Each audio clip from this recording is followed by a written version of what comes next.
I mean, I got to stop it there. I was looking for the crescendo. I don't know. I was looking for that opportunity, and then it started up again. Good morning, everybody. How you doing? My name is Sean Shapiro. I'm a police officer with the Toronto Police Service, and I talk about traffic safety, traffic law, and police stuff. And thanks to Suno for that intro. Suno's an AI. It's magic. It's what it really is. What? I do love it. Today we are doing what we do every day. We're talking to you about traffic safety, traffic law, and police stuff. If you've got questions, we've got answers. That's how we roll. Yes. Now, I do talk about Vision Zero Enforcement Team. That's going to happen in just a moment. But I first want to discuss the fact that we are broadcasting in a whole bunch of places. We're on TikTok, YouTube, Twitch, LinkedIn, Facebook, Instagram, Kick, and of course, X, formerly known as Twitter. And they're pretty awesome. Whichever one you're on is right for you. But if you want to get seen, if you want to be seen and communicate with us in the easiest way possible, I suggest that TikTok and YouTube might be for you. They all work. The only one that works less good is Instagram. That's because everything else works on screen. Comes to one single chat box, and I can see your questions and answer them. And then there's Instagram. It got to be different, I guess. Anyway, if you can't stay for the whole show, I get it. You got things to do. You're important. But if you ask questions and take off, you may not get to your question. You may not see your question. Why? Because after I post, you post a question and then you leave, I'm still talking about something else. So it takes sometimes 10 or 15 minutes to get to you.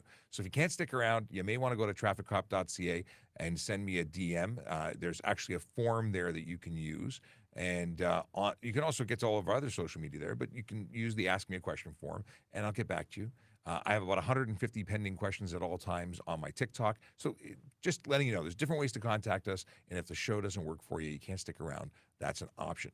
There is another option. You can watch this show on replay. So you can ask your question, bow out, and then you can go and synchronize using Apple Podcasts, iHeart Podcasts, Spotify, a whole bunch of different places. You can go synchronize our podcast by becoming a subscriber and then listen to it while you're on the go. That way, you're not burning your data and you're not breaking the law. Because guess what? If you're watching us while you're driving, $615 ticket coming your way with 3 demerit points and a 3-day suspension on conviction. That's not fun, is it? No. We want you to stay out of trouble. We want you to be safe, and that would go against everything we do here on Ask a Traffic Cop. So let's get into Vision Zero Enforcement Team. I haven't even looked at where they are today. I'm just, let's find out together. First off, what is the Vision Enforcement Team? They are a dedicated group of officers who go and try and change driver behavior one ticket at a time. They are not trying to tax the rich. They are not trying to get your hard-earned money. They are trying to get you to change your behavior. And if you'd like to avoid meeting any of them, I avoid avoiding these behaviors. Yes, speeding, aggressive driving, distracted driving, and impaired driving are what they're looking for because those particular activities are the ones that lead to serious injury and death on our roads. Other things can happen, but those we know lead to serious injury and death on our roads, and we want to avoid that. No life is worth losing, and even one is too many. Yeah, it's a whole Vision Zero thing. We understand that minor collisions are going to happen regardless of what we do, but minor collisions aren't the ones leading to serious injury and death. The ones that do, well, they're completely avoidable and totally unacceptable. So don't do it. Today, they're focused on efforts in 31 Division and 33 Division. Those are neighborhoods like Black Creek, Humbermead, Glenfield, Downsview, Park Woods, Donalda, Bayview Village, York Mills, neighborhoods where real people live, work, and play and deserve to be safe. It's a thing. Let's see who's hanging out in the chat because I see activity. Oh, look at this. I'm just wondering what is MTO stands for. Oh, Stephen Bell with a question. I can answer that even before we get into the hellos. It means Ministry of Transportation. Maybe it means Ministry of Transportation Ontario, or maybe it's just Ministry of Transportation. Here's the deal. Very often we need 3-letter acronyms, even though you don't even need 2 letters. Like traffic services, 2 words, should be TS, right? But we're TSV because the computer system, when I got our initials, needed 3 letters. So TSV is traffic services. Yeah, I know. It's confusing. Tien, good morning, everyone. Good morning to you, too. Paul comes in with a good morning, all. Let's see here. Richard comes in and says, good morning. Yet another building got driven into in Thunder Bay and down in Nashville. Morgan Wallen threw a chair off a rooftop bar. Okay, I've not seen the chair off the rooftop bar business, but I used to live on a hill, and I've had 2 cars drive into my own home. It's not very fun. This is where drivers should drive appropriately and safely because it's better for everybody. Let's see here. We've got Julie who's in again with a good morning, everyone. Civil servant is watching. We're watching you too. Well, we're not really watching you. Let's see. Dre Studios, what's going on, brother? He says, "Hey man, how are you this morning?" I'm doing great. I'm glad to be back. I had a little bit of a long weekend. I stayed home yesterday to spend time with the family. But it is nice to be back in the studio. Actually, I'd rather be on my couch. What can I say? I can't lie. But good to see you. We'll have to connect soon. Yeah.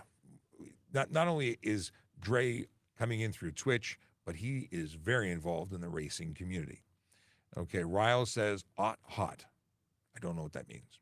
Okay, Leland Grigg says, what about hood exit exhaust? Is it legal? No, it's not. Is it legal to display vanity flake Euro license plate on my dash? I feel like we've had a conversation about this before because you can't put the vanity fake plates on the front and back of your vehicle, but displaying something in your window is not regulated. It's not illegal. It's also not a place you can display your real plates. So it won't affect anything other than becoming a projectile and possibly hurting you in the event of a collision. Yes. Not necessarily the best thing to do, but yeah, not illegal. Okay. We got right into business, but I will jump ahead from a couple of questions that I see here because we have greetings and salutations from Akela Draconis. Oh, still in Mount Zion. Akela went out there to take pictures of the clips, and I'm eager to see what you ended up with. And also feedback as to what the bed and breakfast was like, because that was his plan, if I remember correctly. Okay. We'll get them we'll go through them as we get to them. Lucid wants to know, hit in a parking lot and the car flees the scene. Will your insurance go up if you put a claim in? Insurance basically goes up based on their calculations of risk. So if you are making a claim, yeah, your insurance may very well go up because of it, because, well, you used it and they don't like that. Now, if you have somebody else where you were able to pin it on them, and I mean pin it on them legitimately because they're the ones who did it, then they have their insurance goes up instead of yours, I assume. I am not an insurance professional, but that's my understanding. If you have somebody else involved, if you cannot put anybody else on it, then you are going to feel the brunt of it. And that's where some people decide to pay for things themselves and not create a claim, depending on how serious the collision is. All right. B8.5 S5. I ignored the S, the underscore. I assume it's not relevant. But the question is, can I tint my headlights? And the answer is no, it's not legal. You can only project white or yellow/amber. Some people were really digging down. They were drilling down going, amber and yellow are not the same. And you can get a ticket for yellow. I'm like, amber and yellow are kind of shades of the same color. Anyway, if you tint your headlights, you are, one, not making them as effective as they should be, and two, you're breaking the law. There's a specific charge for that.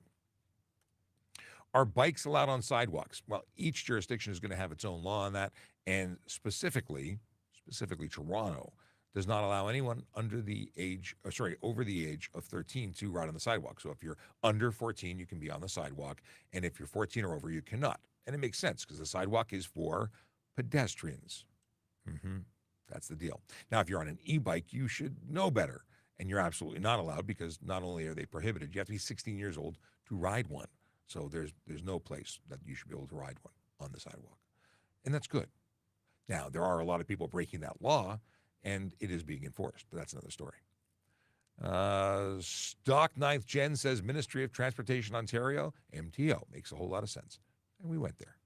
Okay, let's see here. Is it illegal to go 51 in a 50 zone?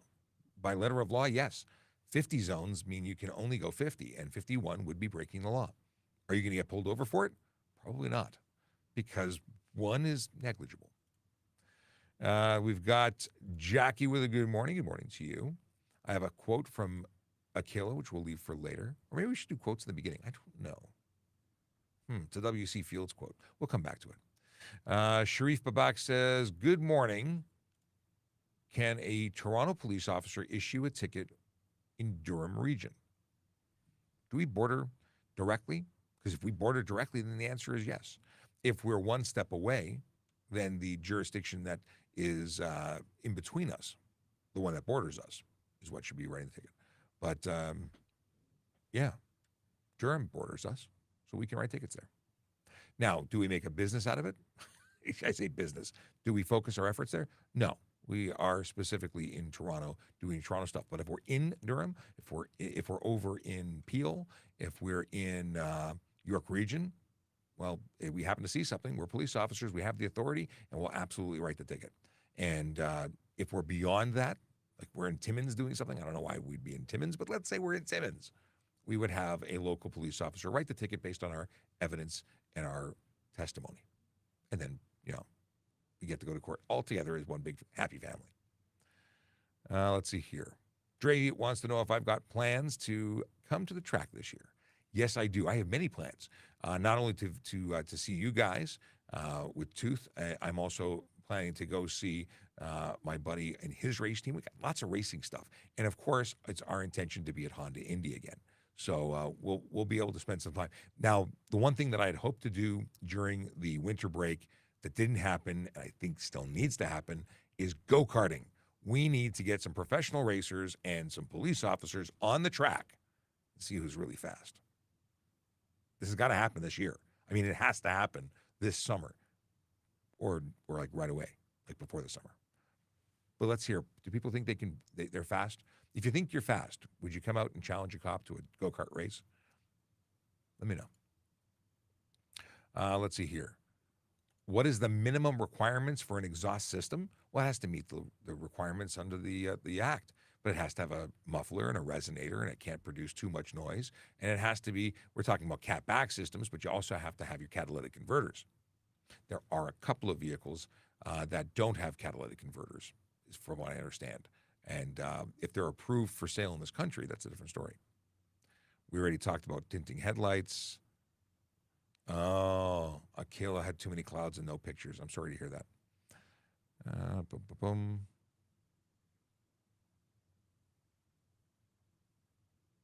Okay, questions from Jackie about, did I verify the school bus behind the other one? I thought we dealt with that in the live.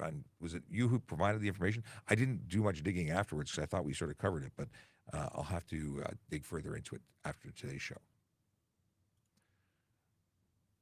Can I park my car on my roof unto my house? What? A reminder from Josh, and I appreciate it. Please put the Q in front, a letter Q, in front of your question. Help separate banter from questions. Absolutely. And again, thank you, Josh, for your assistance. What do we got here? We got, I don't know what Kiko's talking about, but let's move on. Evandro, our Brazilian fan, is watching. And coming in from LinkedIn. I think you're the first and only LinkedIn message we've seen today. I'm glad you're here. And I'm looking forward to your upcoming event. More on that later. What do we got here? Am I allowed to change my halogen headlight bulbs to LED? There are ways of doing it properly, but there are also ways to get in trouble. And a lot of the aftermarket stuff is either going to be too bright, not safe, because they tend to fail when they're cheap stuff. There may be good quality systems, but there is no law that prevents you from making that change as long as you're meeting with a proper system that meets the requirements and doesn't exceed them, and in a bad way. Like they meet the requirements. They're safe, they're legal, they don't produce too much light, and they are of the right color. Most of the systems I've seen aftermarket where they just pop in bulbs tend to produce either the wrong color, where it's too blue, or way too intense. And that could be an issue that results in tickets. Can a bike be on the highway shoulder? If you mean bicycle, the answer is no. Here's the deal with highways. First of all, the term highway refers to all roads in the province of Ontario. And really it applies to every other place that has roads. Public roads are highways. It's the Highway Traffic Act. The expressways, the go-fast roads, those are called controlled access highways. They have regulations, requirements, and so on. And for instance, you can't be on there with less than a 50cc motor. You used to have signs that said that. I don't see them anymore, but the regulations are still there. Pedestrians and cyclists are not permitted there. Tim Shallow says, good morning, Sean. Welcome back. Well, thank you very much. I appreciate the welcome, and I'm glad to be back. What is this? Oh. I live downtown Toronto. Streets are clogged. Elevator lift up my two-door Scion second floor. You got an elevator that fits your car in it? Is it like a loft thing? I don't, it's an interesting concept. I like it. I always wanted to live in a loft. There was a TV show I watched a number of years ago. I can't remember that, Sentinel maybe? And he lived in a converted loft and could drive his vehicles into his unit, and I'd be all over that. There's some really cool designs out of the States in Florida where people can bring their luxury vehicles right into their living room, which again, I think is cool. Yeah, I need to know more about what we're talking about, Kiko, so I can really understand where you're going. Why isn't there more enforcement officers, specifically traffic enforcement officers, wouldn't the fines cover their wages? We don't actually get income from this, right? This is something that, like, parking enforcement gets paid and reimbursed through the city. There's some supplementing of their salaries where the budget gets replenished by the city, but that's not the case for traffic enforcement. We're police officers. We're not just traffic cops. And the monies from the courts that the courts receive basically go up to the province, and some are downloaded back to the city. But yeah, it's not one of those one-on-one things where we could just write a bunch of tickets. Maybe we need that. But the problem is, then there could be an abuse. People already think we do this for money. We issue tickets to change behavior to make roads safer, not to take money out of your pockets. And, there could be alternatives, like instead of taking fines, maybe people need hard labor, like cleaning the streets. I don't know. What options would be better than taking a fine? If you have an opinion on this, I know this is not just a here and now. By the way, I love the McDonald's ashtray in your user icon, but it brings back memories. But what do you think? Do you think money is the best way to get the message across and teach a lesson? What other options do we have to try and motivate people to follow the laws? Let me know. This is a good discussion. We should do it. Boom, boom, boom. Someone says, leave Alk alone. The funniest thing is that I think Alk was, I don't even know what his actual, I know that's his username. I thought he was making really funny content. I don't actually follow him, so I don't understand the video, but he makes some really funny stuff. And the video that he made about us was also funny, but we're not actually following him, either online or in person that I'm aware of. Okay. If I rear end a car that doesn't have working brake lights, am I still at fault? Yeah, you are.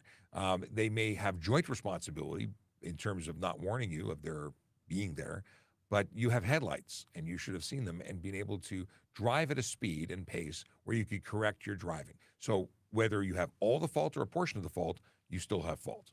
Don't hit things. Let's see here. Linda says, good morning, my hero, and thank you for all your hard work. God bless you all. It's not just me. It's all law enforcement and first responders that Linda is thanking, and I appreciate it, and I pass it along whenever I can. Okay. What's the update with hosting Meets in Vaughan? Meets in Vaughan? I don't host anything, so I don't know if we're talking about attending events that were there. Like, what are we talking about? Let's talk more about it. With every car maker that shows you going a different speed, how does a person know 100% their speed? Well, you don't really know 100% your speed. I can tell you that the majority of speedometers are actually reporting or over-reporting. So when you're doing 100, you're not actually doing 100. So when you're doing 100, you're probably doing 99 or 98. It's not 100% accurate. And that's good. It means you're going slower than you think you are, which is good because then you're not breaking law if you're trying to meet the law on the line. So I have my GPS on, and through my phone, through CarPlay, I see what my actual factual road speed is based on GPS. It's more accurate than my speedometer. And since I changed my tires, I have a 2-kilometer variance. My speedometer is now reporting 2 kilometers faster than I actually am going. So there are apps that you can use to figure that out.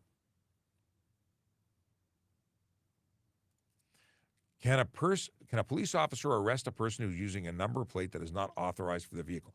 It's not an arrest. There is a specific charge. Now, if it's criminality, if it's stolen plates, well, theft and possession of stolen items is different than simply using something that's not authorized for the vehicle. So I won't say they can't arrest. It just depends on what is, revealed in the conversation and investigation. All right.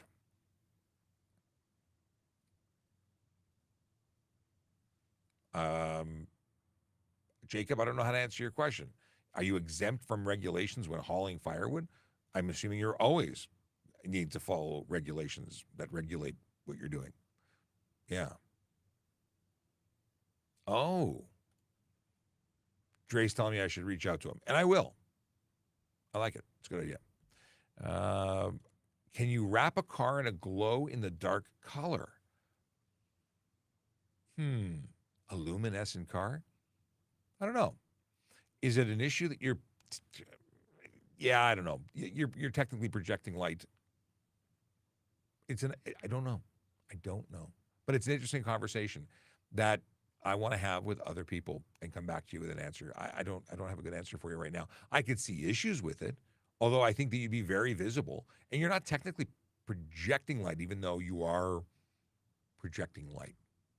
It's not bright enough to be considered a projecting headlight. Anyway, interesting conversation. I like these questions. I like questions that are out of the box. This one's out of the planet. It's totally, I've never heard that before. Do they make a wrap that's luminescent? Anyway, electroluminescent. That would be interesting.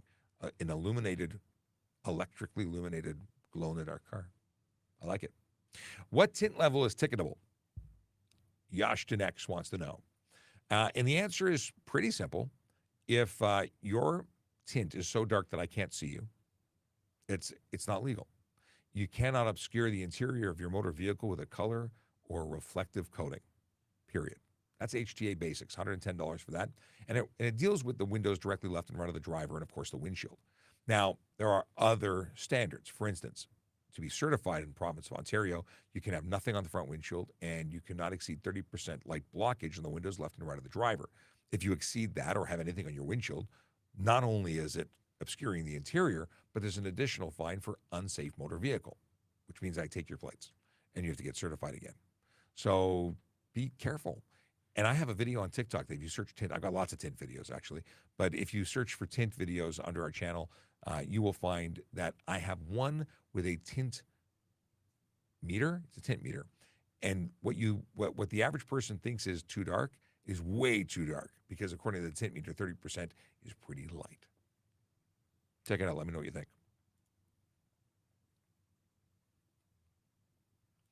What are my thoughts on all of the fatal collisions? We don't call them accidents. They're not accidents. They happen because someone's doing dumb stuff. Caused by drivers of stolen vehicles. Regardless of who and what vehicle they're in, vehicles that or collisions that result in fatality are horrible. They're unacceptable. And yeah, I care that that stolen vehicles are involved, because that shouldn't be happening either. It just makes it twice as bad. But my thoughts are, we have to stop it, and we need drivers to get on board with driving lawfully and safely. And the ones that are, driving stolen vehicles, not only should they be held accountable to the fullest extent of the law for the death that they cause, but also for the theft. Yeah, it's a whole wackadoo thing. Did you see the eclipse yesterday? Just wondering. I did on TV. I did not go outside at all yesterday. Not 1 foot out my door. I did not watch it. I did not try and see it. I did tune in for 5 seconds to see what Niagara Falls looked like on television. That was about it. Why does everyone go almost 80 in a 50 zone, yet a cop warned me about going 53? Because 53 is illegal, and he caught you and not the person going 80. And I would ticket without hesitation every single car doing 80. I would ticket every car doing 70. I'd stop every car doing 60. I charge people on doing 15 over in a 60 all day long. So doing 10 over in a 50 is reasonable to stop and charge, in my opinion. So it depends on the officer you get. It also depends on how many resources we have available to allow for speed measurement and enforcement. There are days when we are just so busy that nobody gets stopped for speeding other than by the Vision Zero enforcement team, because all of our available resources are busy investigating collisions probably caused by someone speeding.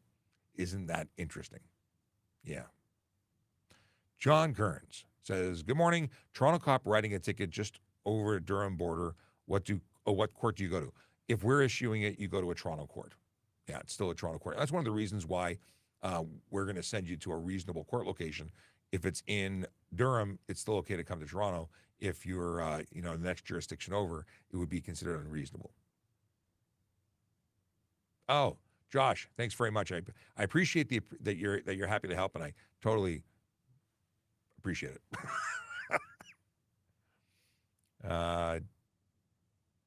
Okay, let's see here. Jackie, I got your message. Thank you. And Nito says, I know you need to run a front plate, but it says nothing about having it in the windshield. Actually, it doesn't say anything about the windshield because it says you have to have it on the front of the vehicle in a conspicuous location. Well, the windshield is not the front of the vehicle. It may be facing the front, but the front of the vehicle is quite clearly the front of the vehicle. The bumper, the grill. Once you start making a right angle and moving back on the hood, you're no longer at the front.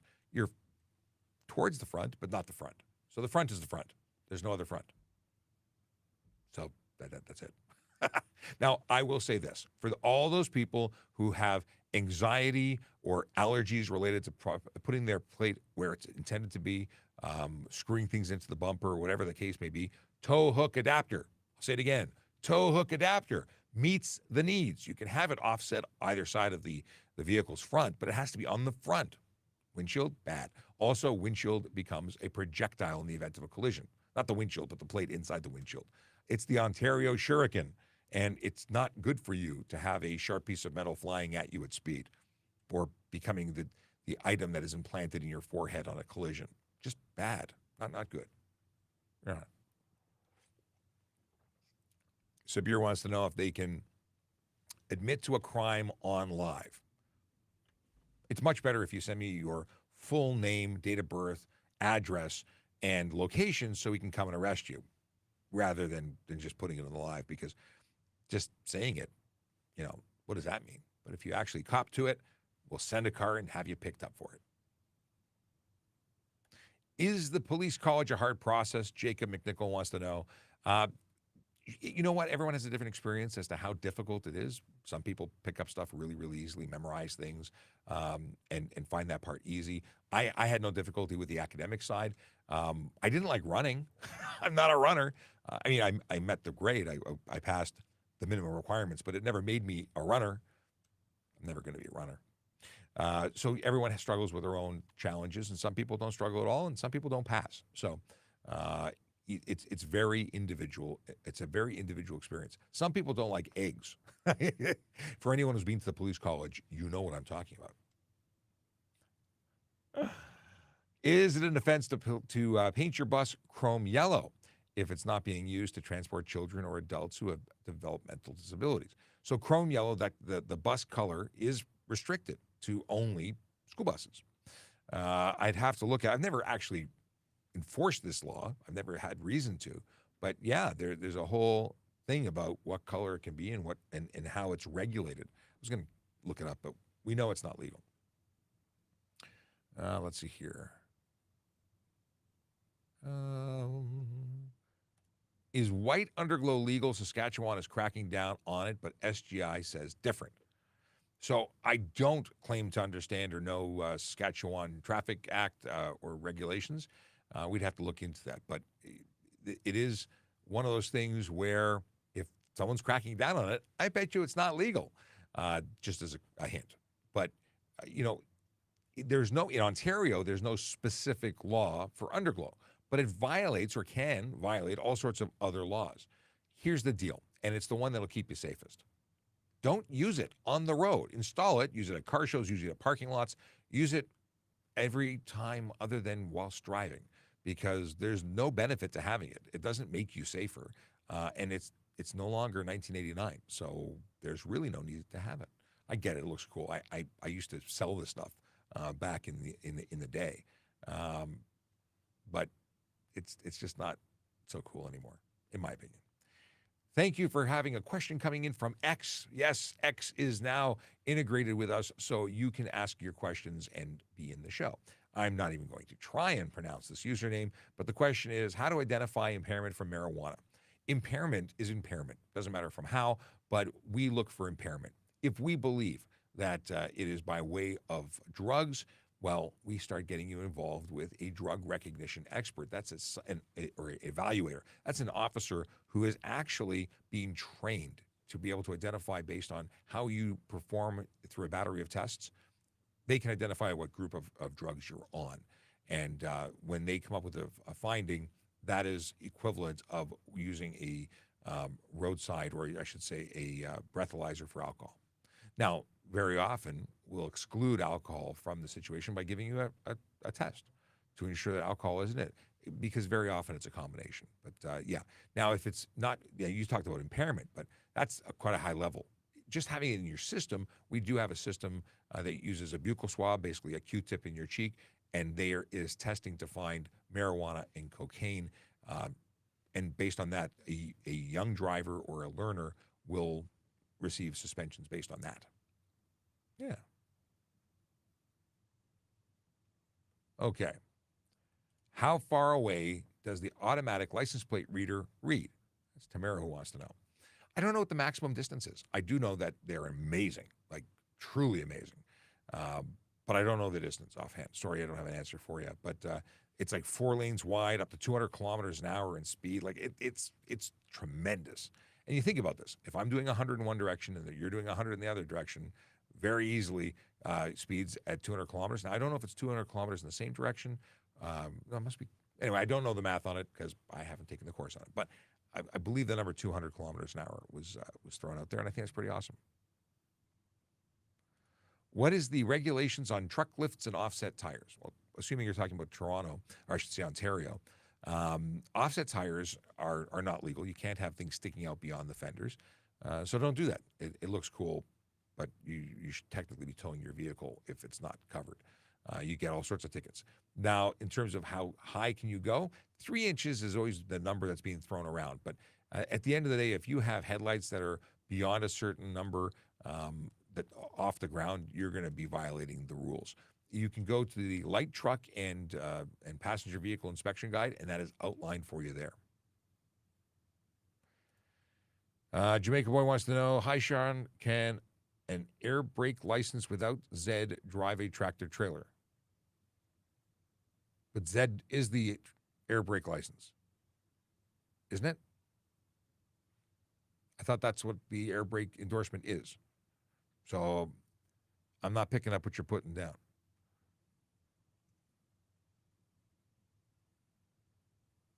Oh, okay, here we go. Moving along.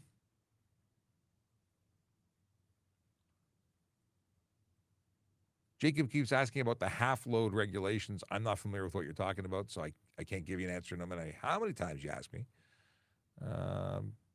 Vegas drove his T-Bird into his house?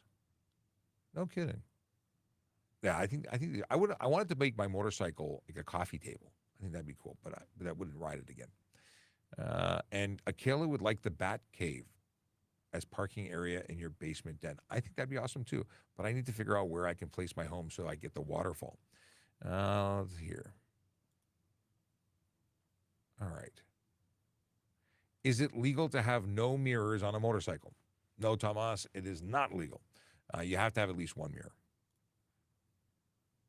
We've talked, Val wants to know about legal limit of tint on your windshield, on your windows of the car, and the answer is, and Josh is throwing it out there, 30% is the light blockage regulation that's outlined in the light truck and passenger vehicle guide. Beyond that, you can't get certified, but that doesn't mean you can't get tickets if you have less than that. If I can't see you inside your vehicle, whether it's because the tint is too strong or the tint that you have in combination with the atmospheric conditions, otherwise known as the lights went out, like it's dark outside. If I can't see in your vehicle and I can't see through the window in that condition, you're obscuring the interior of your motor vehicle. So you get a ticket. And I need water. Hey, it's 10:45. Our show goes to 11. It might go a little long, but generally speaking, it goes to 11. And one of the things I like to do while we're talking about stuff and things is to discuss, well, to discuss employment. Have you ever thought of becoming a member of the Toronto Police Service or any police service? It might be the best job on the planet. Get to help people, drive cool cars, wear this fancy uniform. But at the end of the day, it's that you get to help people that really makes it worth doing. Now, if you are interested in more information about becoming a member of the service, I want you to check out this webpage. It's the Toronto Police employment page, tps.ca/careers, where you can get all sorts of information about becoming a member of our service. But beyond policing, there are a lot of different positions. I started as a special constable. I was also an auxiliary officer, which is a volunteer position. If you're looking for an amazing way to serve your community in a volunteer capacity, check out auxiliary officer. Or there are also adult volunteer opportunities that are not uniform related. Auxiliary officers, and I'll click on this, do get a uniform. We wear a light shirt and a checkerboard cap, and that identifies us as not paid police officers. But it's a great way to serve. I really, if I retire or leave the service as a police officer, I will come back as an auxiliary officer to finish off my time and get my medal. Just saying. What do we got here? We've got civilian roles. There's also a ton of different jobs that are, well, not uniform police jobs. You could become a manager at talent acquisition because we're looking for one. These are current job postings right now. So if you've got an HR background, maybe this is the job for you. Or maybe you know somebody with a background in HR and they could come in and join our amazing organization. Special constable, oh, that's a new posting. This is a great opportunity. Like I started as a court officer, but special constable is not just courts now. Prisoner transportation, courts, station, booking officers. We even have cars that are marked up as special constable cars, and they assist on at scenes and canvassing. So many different job descriptions that they assist with. Are you a programmer, senior programmer in Java? There's one. This is a great opportunity for youth. It's the 2024 Youth and Policing Initiative After School Fall Program, where you can apply for a job. It's a part-time job, $15 or so an hour, where you learn more about the police and get involved in our what we do. And guess what? People transition from Yippee. We've got people who have become police officers later, so it's a great opportunity. Capital Project Senior Analyst, Workplace Investigator, Equity, Inclusion, and Human Rights, an Analyst in Research and Evaluation, Communications Operator, those magical people who answer phone calls from 911, who also dispatch police officers so they can go and help people in different places, and they take care of us. They are the unsung heroes of the police service. And then there's Developer in the digital team. These are the jobs currently available, and if you look at one, you'll know that they get posted. See here, this one was posted. Is that posted today? Yeah, it's posted today. If you click on it, you'll see how much they get paid, what the job offering is, what the responsibilities are. And again, if you're interested in something like this, you should apply because it will not be there forever. When does it posting end? Hang on. That's an important thing. See here, must apply by April 22nd. And then it goes away because somebody else will get the job and not you. So don't sleep on this one. Get her done. Get her done. Okay, back to questions. Now that we've talked about other stuff. Are PA systems allowed on civilian cars? Funny, you should talk about that. I have a brand new in-the-box Radio Shack, CB radio with PA that I purchased as they were going out of business, like leaving Canada. I miss Radio Shack. Are you with me? Do you miss Radio Shack too? Should we have like a therapy group about people who like to tinker with technology and miss the fact that it no longer exists? It's very sad. It's very sad. In any case, it's not illegal to have a PA system. It's illegal to use it inappropriately.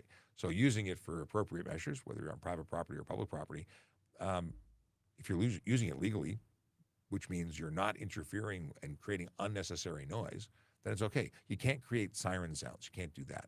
So having it mounted is not as much of an issue as using it. But a siren specifically system, not legal at all. All right. What we got? I'm looking. Oh, there we go.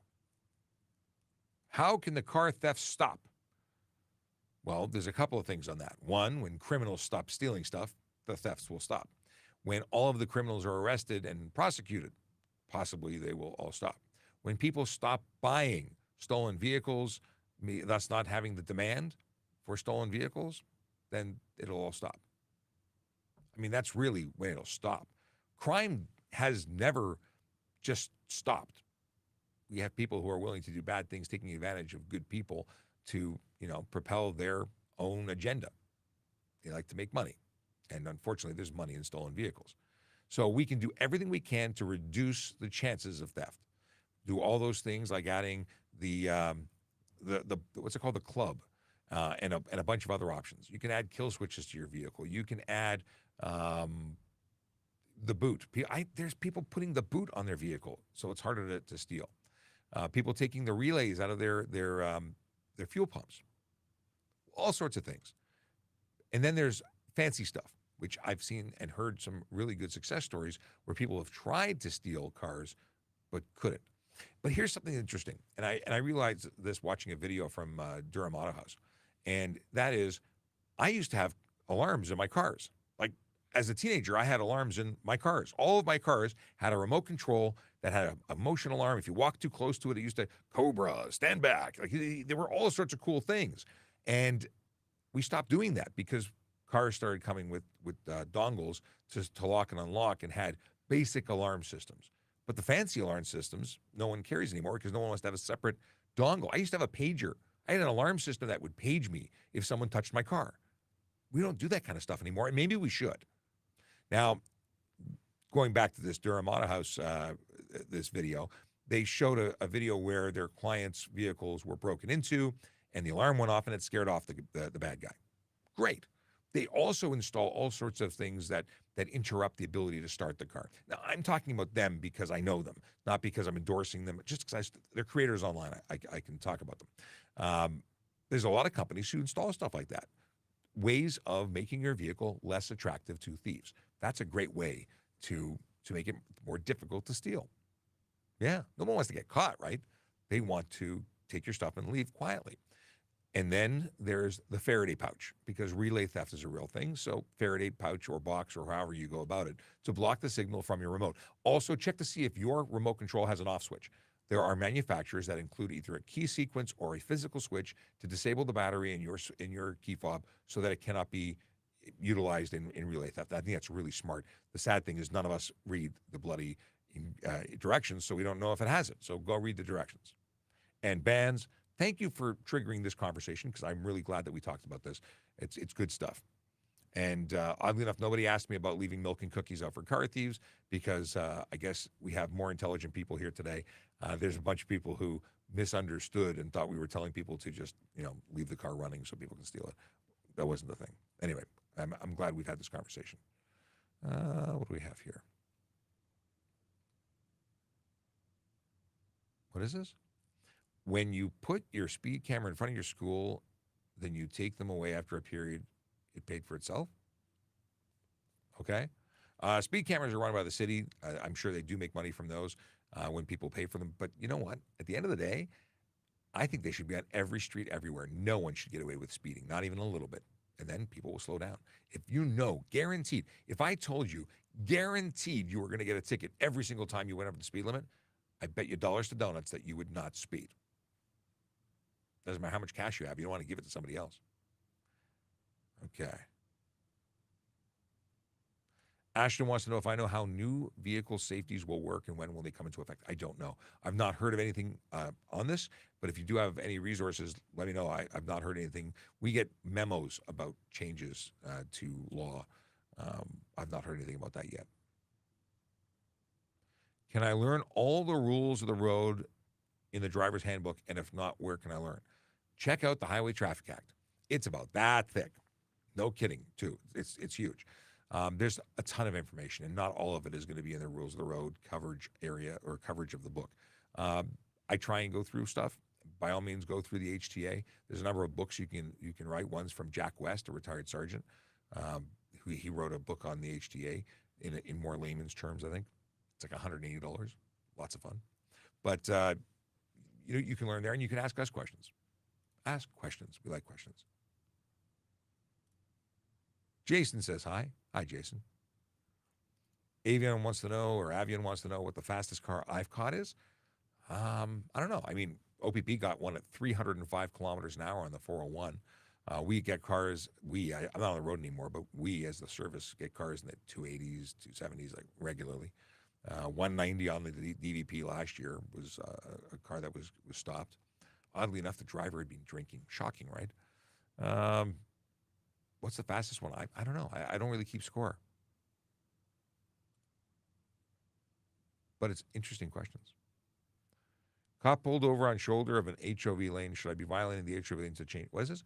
Cop pulled over on the shoulder of an HOV lane. Should I be violating the HOV lines to change lanes? So you're being pulled over? I have to read this like 3 times to understand what you're going for. If you're being pulled over, you pull over to the nearest curb or edge of roadway. By law, that's what you do. And it would be unreasonable for you to exit the HOV to go across 3 other lanes of traffic. It would likely be unsafe. So you pull over to the left lane, to the left curb, if you're in the HOV. Unless we're telling you to do something else, but it's highly unlikely. It's unsafe. So in the event of that stop, that's where and we're going to block the road to let you back on the road. We're going to stick back. We're going to put our lights on. We're going to slow traffic down so you can re-enter traffic safely. Canuck Canoe Catfishing wants to know, are you at TPS Division 1 or 2? We don't have a Division 1 or 2.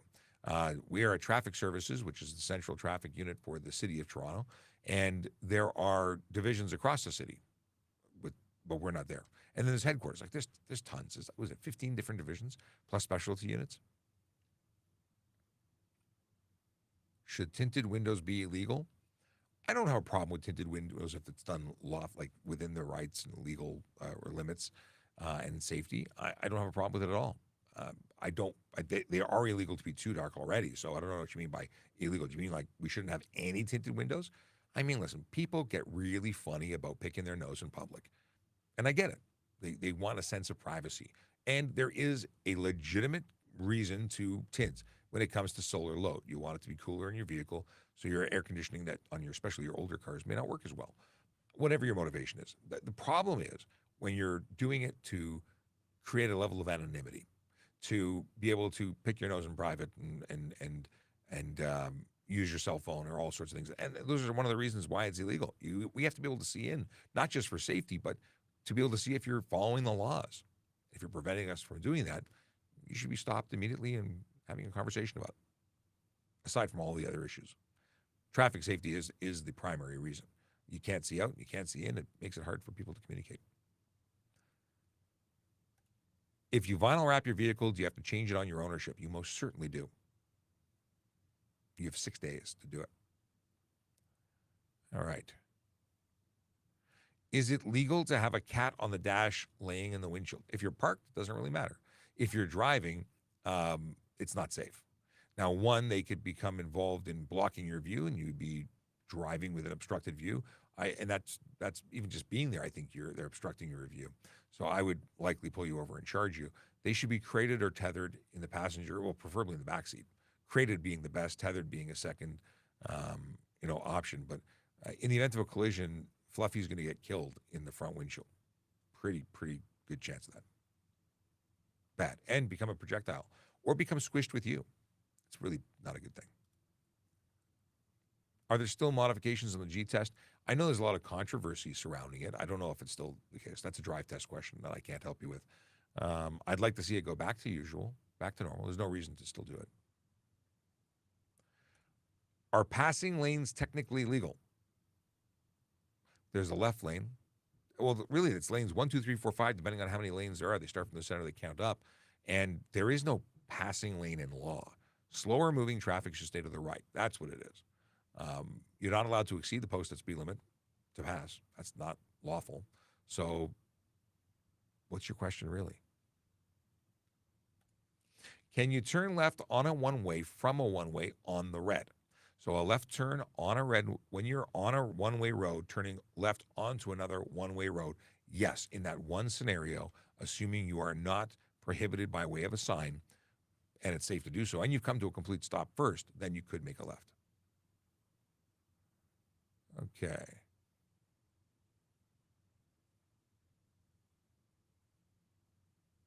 Oh. One user says, I have tints and it's hard to see. What is the fine for no licensed driving? So it depends if you're suspended or if you've never been licensed. And not having a license, I believe it's $350. And of course, you're not insured. And there's potential criminal charges if you're taking a vehicle without consent. And the person who lets you drive without a license, whether they knew it or not, is responsible for letting an unlicensed driver drive. And they can be charged and should be charged. You should know that the person that you're lending your vehicle to actually has a license. And there's a website. In fact, if you go to TrafficCop.ca, let me put it on screen, TrafficCop.ca, I have links, the useful links at the bottom that allow you to check people's license validity. You punch in the number, you verify some information, and they'll tell you if the license is valid. No privacy issues are released, but this is what's it called? Car rental companies use to verify that you're a licensed person. Oh, Jameson Kevin says, as I know, when you move to Alberta, you aren't allowed any tint on your front windshield. You're not allowed any tint on the front windshield in Ontario either, unless your vehicle was manufactured before 2017. So 2016 and older can have a 3-inch tint strip at the top, but that's it. Can't be in your field of view, really. Akela says, it's 10:59. Stay safe. Remember, don't have a good day. Have a great day. And thank you, Akela, for reminding me that we're at the end of the show. I'm going to do a couple of quick slides down into the messages we have in pending to see if there's anything that really needs to be looked at. Anything that can't wait till tomorrow. And this one's just easy. What's the fine for driving with expired temp tags? $110. Unless, of course, your vehicle is not safetied, is not safe for the road. That could be much more serious. But the temp tag, just having an invalid license plate, $110. Let's see here.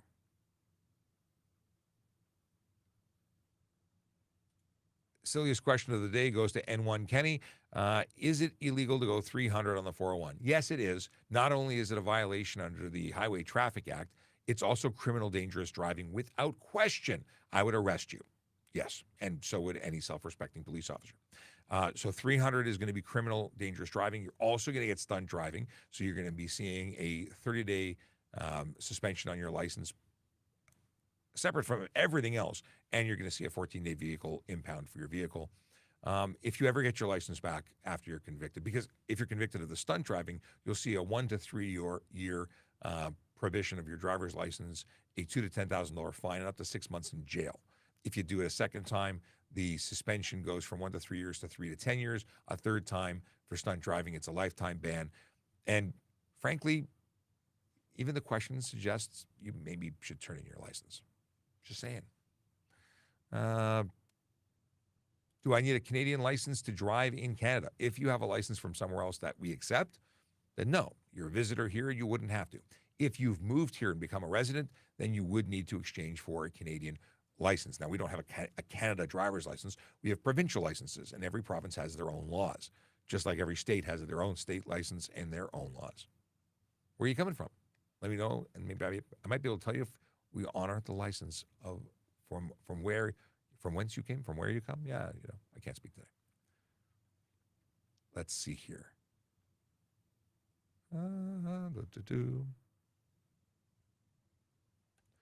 Can I drive a car I'm not insured on, but the owner is? If you're a licensed driver and you're borrowing a car from a licensed person or from an insured car from somebody else, with their permission, you can operate their car.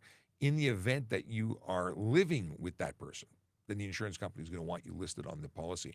And you can't, it's not intended for you to take it all the time. Insurance companies could determine that you are an occasional driver and you should be on the policy.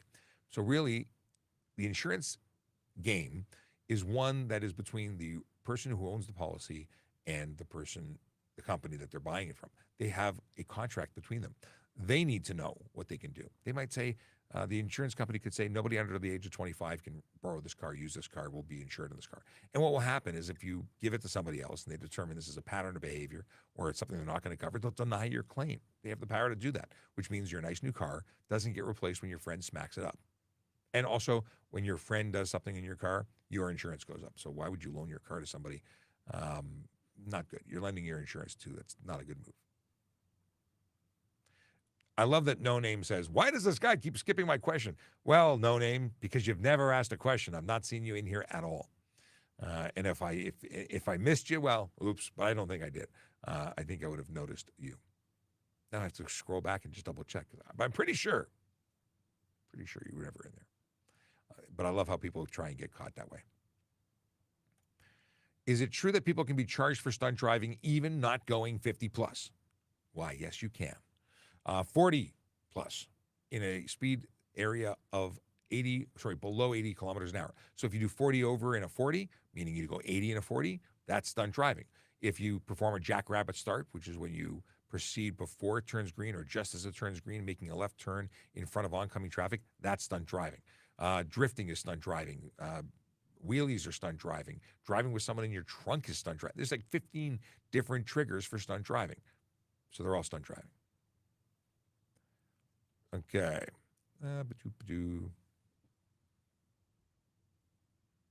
How can I know if I have any red light violations? You can get a abstract if it's with a police officer. If it's automated, you can likely contact the city because they manage that. You could also just go to the MTO and have a record of any convictions. Oh, a question of Umar wants to know, if you wrap a car with the same color as the paint, would you need to change the... No, if you have a white car with a white wrap on it, it's white. No need to change it. Can I submit dash cam video of someone blowing past a school bus with stop signs out? You can submit it. It might result in the education being delivered by way of a letter to the owner, but unless it's caught with the new camera systems that are being deployed to new school buses, then there wouldn't be a ticket that we could write. We'd have to be able to, like, as a police officer seeing it, I need to know the date, time, location, identity of the vehicle, and identity of the driver. But under the new legislation that's being passed, there is a possibility of writing tickets, but it has to be on or through a system that is part of the network of, it has to be a charge under the owner responsibility thing. Maybe we could do it with the owner responsibility if we could establish other things. Anyway, interesting stuff. By all means, send video because I'd love to see it. Dre says, was a great show, man. Always enjoy watching. Race you soon. Take care, Dre. We'll talk to you soon. And yes, we're talking about go-karting. I would love to race you. Got to race you. Can I drive from Windsor, Ontario to Toronto with just a G2? Yes. As long as you are driving, you're insured and all that jazz. G2 allows you to drive anywhere. You can drive into the States. Okay. Let's see here. If your jurisdiction, what is this? Fines should be decreased. I disagree. Fines should be increased tremendously. Much higher penalties should be employed. The fact is, most people think that half the violations are simply getting away with it based on a subscription model. It's only $110. I'll just keep doing it. We need to make things that are so expensive, or that you lose your privileges, that people would actually not break the law. If you're breaking the law, it's because you chose to break the law. Very rarely do people break laws unknowingly. Just saying. So as much as I appreciate Ashan for suggesting or commenting, because I do, this show is all based on you, I disagree with the premise that we should reduce the fines because it just makes them acceptable. And breaking the law isn't acceptable. Let's see here. Boom, boom, boom. Oh, just to clarify, because I did address it briefly. Canuck Canoe Catfishing says, why does TPS suggest we make it easier for criminals to steal car keys? We don't. We seriously do not. And this is the misunderstanding. People believe that we are saying, come steal your car. We're not. We're saying that if someone is willing to kick in your door to get your keys, better they get your keys and leave than to come up to your bedroom, stick a gun in your face, and make you give them the keys. Do you see the difference? We're talking about harm reduction, not theft reduction at that point. We want to do everything we can to make your vehicle less easy to steal, to make it so they go somewhere else. But at the end of the day, if you're dealing with a criminal who's likely armed and is willing to come into your house in the middle of the night, they are not afraid of you. You're sleeping. Yeah, better leave the keys at the front door. And it is what we've been telling people for a long, long time. If someone forgets your signature for ownership and sells the vehicle, what can be done? Not a whole lot. Yeah, sign your stuff. It's actually an offense not to sign your ownership. It's not a big offense, but it's an offense.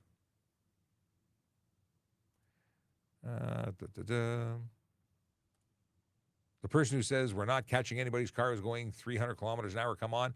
The OPP caught someone for 305. Yeah, it's amazing what you can do. There's also some police services with helicopters, but here's the funny thing. Forget about helicopters because we don't have one. You know what the fastest thing is on the road? A police radio. Oh, yeah. People so tough with cars that go quick. It doesn't help you. Roadblocks, they're a thing. Oh, my goodness. Some police services use spike strips. Lots of fun stuff. Nellie's Firehouse Gaming says, actually, we do have a Canada license, but it's only the military that has it. And you know what? I teach military. I go and do presentations to the Canadian Armed Forces on a regular basis. Thank you to anyone who serves and is watching. I respect more than you'll ever know the service that you provide. And yes, they do have an ability to drive military vehicles on behalf of the military, even if they don't have a provincial license. They do have to follow all the rules of the province, though. Parker wants to know, or has this question. If my Ontario license is suspended, can I still register the car in my name and keep it off the road? Yes. Your license and ownership are not related. Okay. We're gonna go on for another 18 minutes. I was gonna say goodbye at 11, but you know what? There's good stuff here.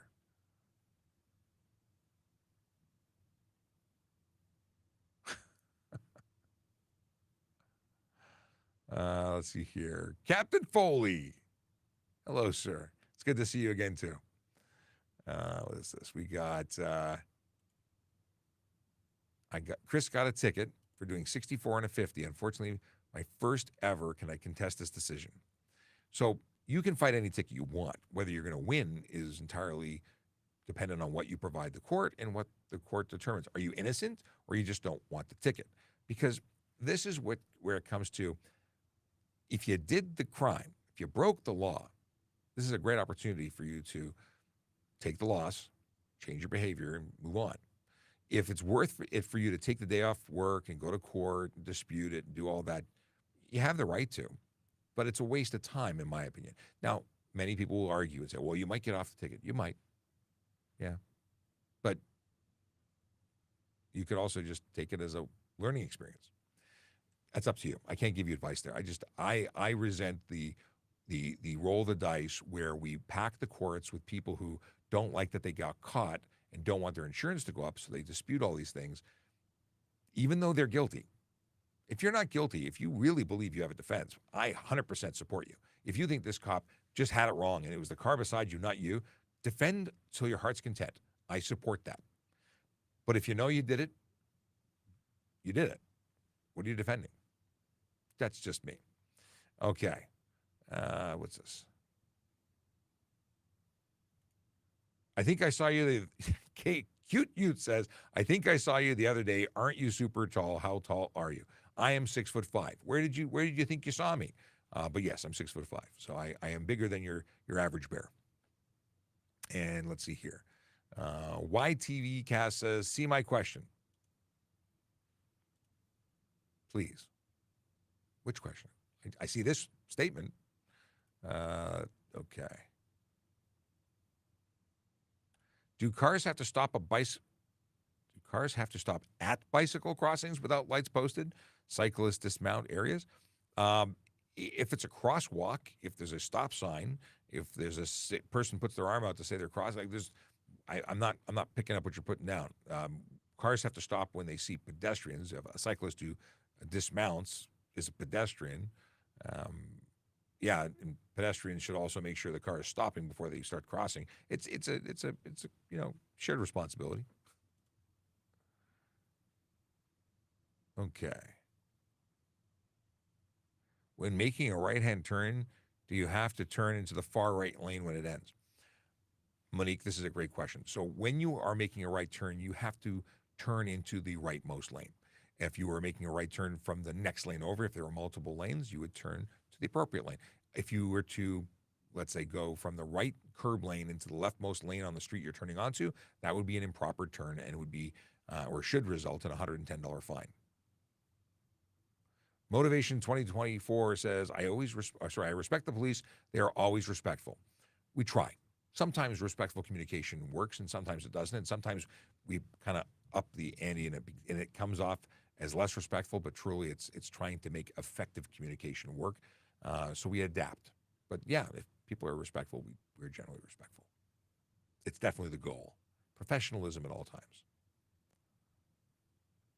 All right. We talked about this. Can I drive on the 115 with a G1? I wish I could tell you what a 115 is. Here's the deal. You're not allowed to be on roads with speed limits over 80. However, there's a couple of exemptions for roads that enter communities that have no other alternatives. But I don't know where the 115 is because I'm a Toronto kid and I just don't know. Is having someone in my trunk for a couple of minutes fine? It's stunt driving. It's against the law and really stupid. And I say that with love because if you get rear-ended, the person in the trunk is sitting in a crumple zone. They will die.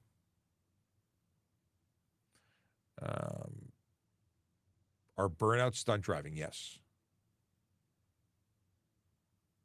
Although a couple of people say no. Intentional loss of traction? Yeah, it's stunt driving. Any laws to flooring it at the green light? We've had discussions, and Sergeant Campbell says, well, depends. And I agree with it depends, but I lean towards flooring it could very well be careless, could very well be stunt. Yeah, it all depends. But I lean towards yes, and I think the sergeant leans towards no. Because there's nothing that says you can't accelerate to the speed limit quickly, but it depends on what's going on. If there's pedestrians involved, if people are jumping out of the way, if you're changing people's behavior, scaring people, I think that falls into a different category. What are we seeing here?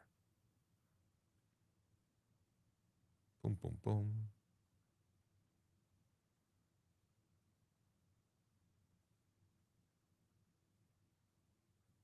Okay, continuing through, looking for something. I think we're going to wrap up real soon. What are the laws about driving with a foot cast? There's no driving with a foot cast law. You have to be able to safely operate your motor vehicle. And if that foot cast prevents you from doing that, it's against the law. Because you can't be in a situation where you're knowingly getting into this unsafe inability to drive properly. If your cast is on your right foot and you start driving with your left foot and you get into a collision, I'm getting the impression that you're going to be responsible for it. You're going to be held responsible because you're just not creating muscle memory with your left foot driving. It's not a good idea. Do I call the police for ineligible license plate? Do you mean like illegible? Or you did say, you did write illegible. I'm just not reading illegible. You don't call the police for illegible license plates, no. If it's peeled, that's not a 911 call. We'll figure it out. We'll catch them. That would be a waste of police resources for you to call, tie up a dispatcher when people are calling to actually, call for an emergency. We talked about this. Nobody ever goes speed limit on the highway. If I go speed limit, I have people tailgate high beam. Well, I go the speed limit everywhere. And nobody says tickety boo to me. And I don't have police on my vehicle. It's just a vehicle. They pass me. I stay to the right because I'm not, I was going to use a lot of different words that I shouldn't use. I'm not a bad person. I stay to the right. I know that people are going to go and do stupid things to pass me on the left. And if I'm in the left, they're going to do stupid things to pass me on the right and cause the roads to be less safe. So I do the speed limit. I stay to the right. But nobody high beams me. Nobody tailgates me. Very rarely, if anything happens. And you know what? It's on them if they do. I don't break the law because someone's a bully. Bullies can go do what bullies do somewhere else. I do a no front plate subscription based. Oh, good, I caught that. News for you. Yes, it's a $110 subscription. People say I'm just going to keep paying for it. But here's the thing. If I see that you've been convicted or even charged for it a number of times, I'm going to escalate matters, which means I'm going to give you a summons to court. You're now going to have to go in person and explain to the bench why you don't know what the law means. So, yeah, no, bad idea. I don't play that game. and most of us understand the game. So we write a more serious piece of paper, and then things change. And we keep writing those. So every single time, you would now get a higher a fine and a higher issue in that you have to physically go and attend. Driving a company van with no vehicle permit in it, but it can be produced at a later date. No, you're responsible to drive with the permit in it or a photocopy of the permit. And if you fail to surrender it, it's a $110 fine. And it's no produce it later, get out of jail free. No, you're absolutely responsible for that. Hello, I just got a small e-bike. What are the laws about helmets for very small e-bikes? Helmets are required on all e-bikes. Now, big, small. The fact is, if it's capable of going more than 32 kilometers an hour, it's illegal. It's a motorcycle. But you do have to have, you have to follow the regulations. If you go to www.ASKaTrafficCop.ca, I've got links to the regulations there. Check them out. Akela says, I might be able to come out for go-karting. Never done it before. I wonder if I'm any good. You know what? Only one way to find out, and I bet you'd have a great time. I love go-karting. It's a lot of fun. Truly.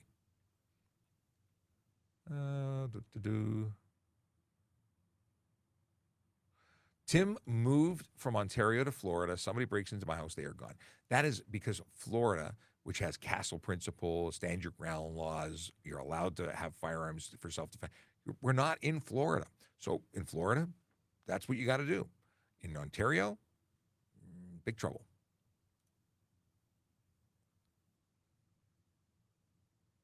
Nelly is on it. Yeah, you might be able to outrun a cop car, but you can't outrun the radio. 100%.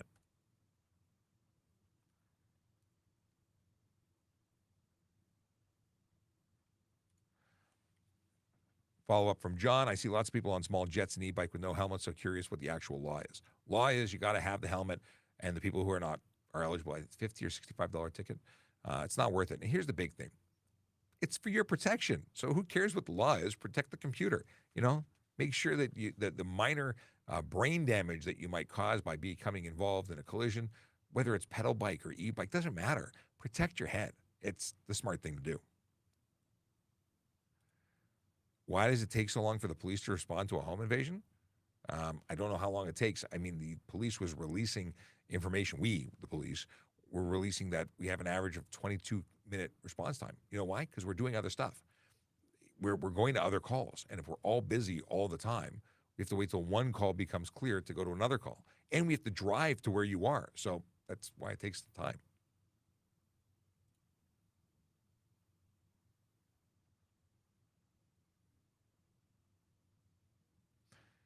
Let's see here. Can I tune my car? As long as you tune it legally. There's things you could tune right out of the law, and then you're not legal anymore. More water needed. 6 minutes to go.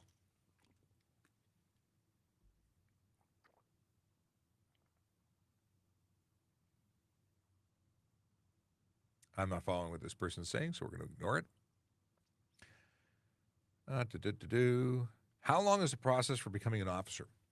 That is, it's roughly 6 months once you're hired from being trained and going through the process. And it's about 6 months, and then you're still going to be involved in long-term training. The whole process takes years because you're going to start off, once you graduate as a 4th class constable, every year after that, you're going to get a 3rd class, 2nd class, till your 1st class. And you have some lifelong training, always getting training. Umar tried to pay parking ticket online, but the system could not find it. What do I do? It depends on how quickly you got it. It takes a few days for the system to recognize it, but contact the city because ignoring it, well, bad things happen.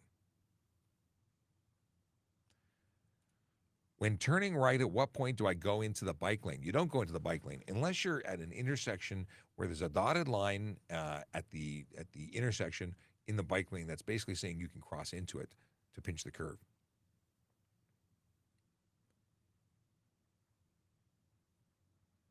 Okay. What is your procedure when deciding to chase someone that is speeding? So there's a difference between chase. When we're choosing to pull someone over, we activate our lights, we go after them. That's not chasing. That's getting to the point to make sure they understand that we're stopping them. When they fail to stop, when they choose to basically turn a vehicle stop into our pursuit, they're failing to respond to our command of the lights and sirens to pull over, well, that's a different story. Now, it's a decision as to when we discontinue the pursuit, but the pursuit has happened. That person is now looking at the criminal side of things because it's gone way beyond the simple speeding ticket. But we're always going to look at the safety of the public. So a simple speeding thing may turn into a pursuit, and it may not.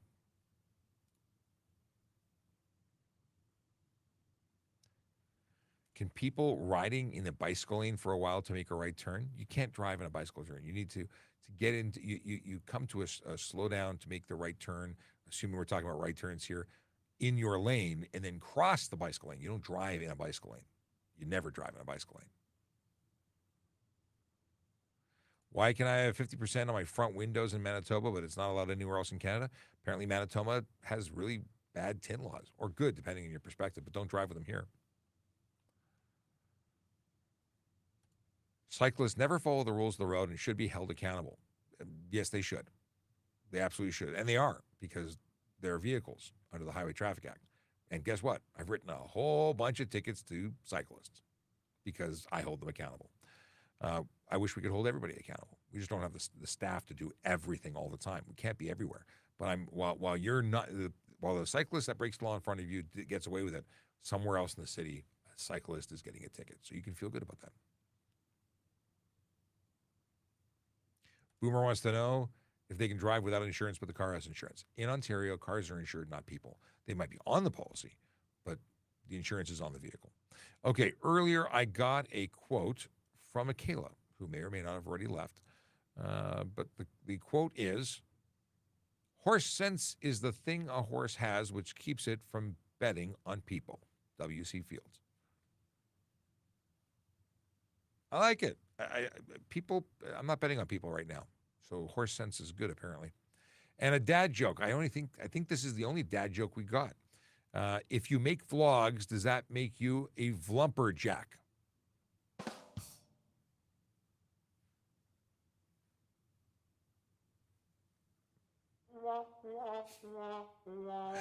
I don't know. That one didn't hit. Let's see here. No? Let's see. Anybody else with a dad joke? I don't see any other dad jokes. All right. It has been a slice. We are going to say goodbye, though. I am back tomorrow, 10 a.m. Eastern time, to do it all again. But for the time being, I got to go because I got things that need to get done. If you're driving, drive safely, drive legally, drive sober. If you're parking that vehicle that you were driving, please park it legally because Aaron gets really upset. But in all seriousness, parking really messes with the city and people's abilities to get to where they're going. And you don't want it to be you who's slowed down. So don't do it to anybody else eats. I see here Josh says, have a great day.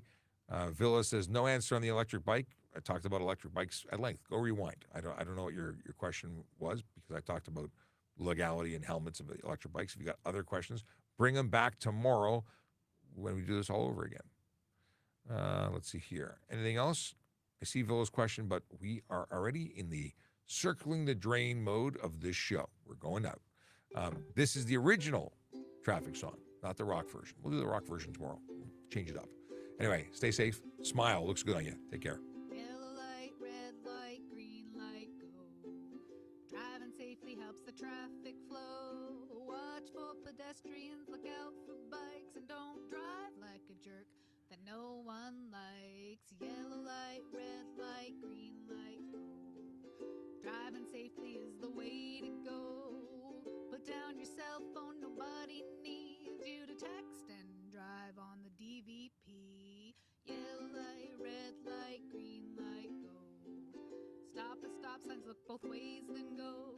Seatbelt save your life indeed, and watch your driving, don't speed. Yellow light, red light, green light, go. Driving safely is the way to go. Don't drink and drive or smoke some weed, because you might go to jail and not get free. Yellow light, red light, green light, go. Driving safely helps the traffic flow. Whenever I say I'm leaving, I'm never really leaving. Well, mostly never leaving. I see a question here that's been sitting on Instagram, the one group that can't actually be part of our regular conversation. So I want to address it. They say, hey, I don't know if this question's been asked before, but regarding car seats, what age can a child travel without a booster seat or sit in the front passenger seat? So front passenger seat, you can do at any age. It's not a good idea. We say back seat till 14, but it's not illegal. But when it comes to specifically when can they sit without a booster seat, according to Ontario law, 8 years old, 80 pounds, or 4'9", whatever happens first, makes it legal. Just doesn't make it a good idea. But if you go to TrafficCop.ca, we do have information, more in-depth information about that, along with some great tips from CIPSAC. They're a group of professionals. Do I have a link for them? There we go. CIPSAC, cpsac.org. They have some great tests you can do to see if it's really a safe time to transition your child from a booster seat to simply sitting with a seatbelt, because you paid for the seat. It provides safety. Take the seat away. It just makes life easy, but doesn't mean it's safer. Make sure it's safe before you do it. There was one other question that I feel like I neglected, my friends there. No, we're not going to get into this one. It's too long an answer. Sorry, guys. All right. Once again, ciao for now.